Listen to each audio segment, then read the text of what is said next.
It's time for Making Democracy Work, a weekly program produced in cooperation with the League of Women Voters of Southwest Missouri. And your host today is Leslie Carrier. Good morning, and we're going to be speaking today with David Burton. David is a civic communications specialist with the University of Missouri Extension Office here in Springfield. Welcome, and thanks for being with us today. Thank you. Great to be here. Great. We're going to talk to David today about the news media and the public trust with news media and what the public feels about the news media and the level of trust with that. So in a 24-hour news world, we're all impacted to some extent by the news every day. But to start off with, probably most of us, it's safe to say, don't have a very strong understanding of journalistic ethics. That is the tenets by which journalists must abide by when they report and cover stories. So to start out, tell us a little bit about the main basic core tenets of journalism, the journalistic code of ethics. Certainly. Well, the one that's referenced the most is the code of ethics that's provided by the Society of Professional Journalists. And our surveying, both at these forums and online, have shown that upwards of 96% of the public doesn't know there is a code of ethics for journalists. And now, sadly, some journalists don't know that there is either. They're not aware that something like that exists. But it's a good, succinct code. The four basic tenets are to seek truth and report it, to minimize harm, to act independently, and to be accountable. Those are the four major tenets. And those have a lot of sub-tenets that need to be considered when reporting news.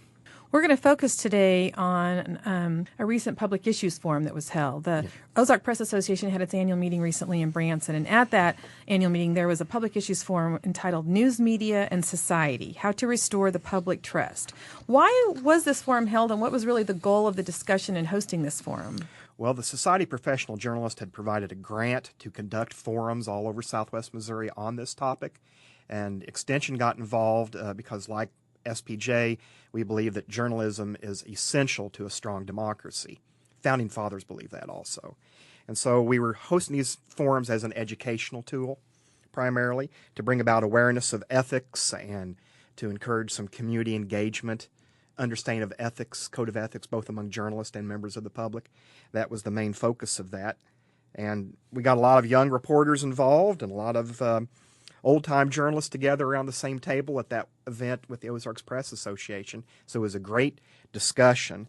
And really out of that, the main points that came out were that these journalists that were participating felt like community journalists or weekly newspapers were doing a better job of separating themselves from the national news media, which is where they thought most of the criticism was directed.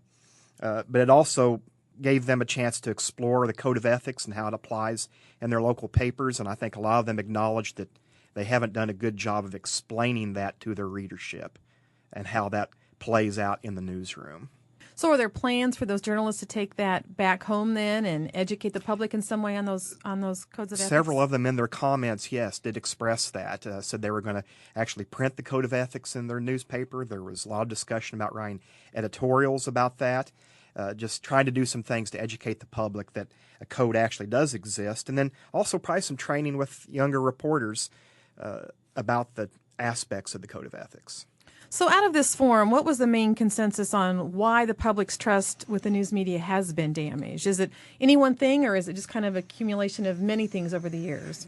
Well, I think it's a accumulation of many things, and that was the feedback that was received too. There's a lot of things that point to that. I mean, there's all sorts of national surveys to show that has taken place.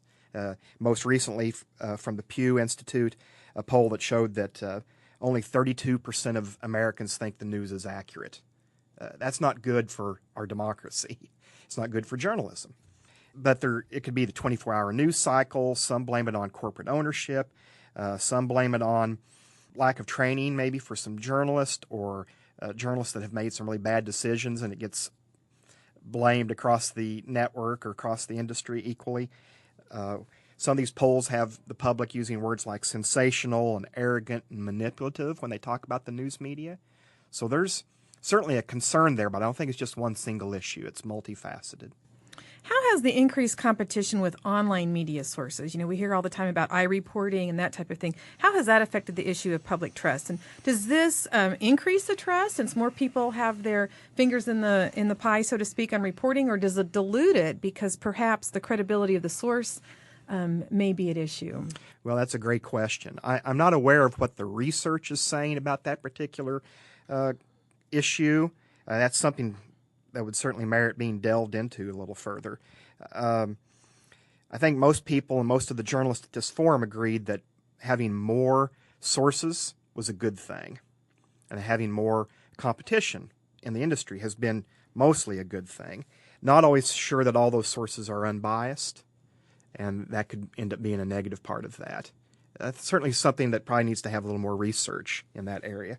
You mentioned the media conglomerates a little bit ago. What was the discussion at the forum on those, and how that issue of corporate media organizations, how that affects the issue of public trust? Well, most of the participants at this forum worked for corporately owned publications. Many of them publications that used to be family-owned but are now corporate-owned. So they've seen both sides of that. It's been a dramatic change in print media in this area.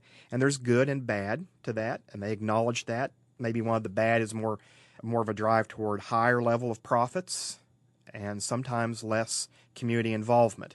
That would be the negative trends that we heard expressed at that forum.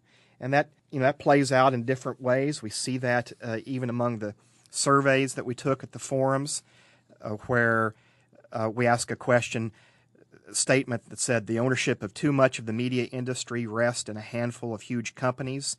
And at all these forums, 67% of participants agreed with that. They felt like that was a problem. The issue of news versus entertainment is something that's kind of on the radar on a daily basis, it seems like. It's a constant source of discussion. How do journalists decide which is which? What is news and what crosses the line into entertainment? Well, I'm not sure they always do. Now, that's not a slam on journalists. I mean, there's a lot of great reporters even here in the Springfield market and throughout the Ozarks, but sometimes at the national level, I'm not sure that they always do. There is a mix. You have news shows disguised as entertainment and entertainment as news, and seems to be a lot of mix. The difference is sort of where you have a journalist going out to cover something saying, what is the story, and trying to uncover that, versus going out saying, here's the story I want to tell. Can I get the information to support my story that I want to tell? There's a pretty big difference between those two styles. That was something that was talked about at the forum. I think most journalists felt like that was a problem, especially at the national level, and that they really don't have a role. They shouldn't be having a role in creating news, and that's sometimes what this entertainment news coverage does. It ends up sort of creating non-news. Well, and tying in with that is the issue of 24-hour news. You mentioned that earlier. Do you think the advent of 24-hour news has weakened or strengthened the public trust in the news media?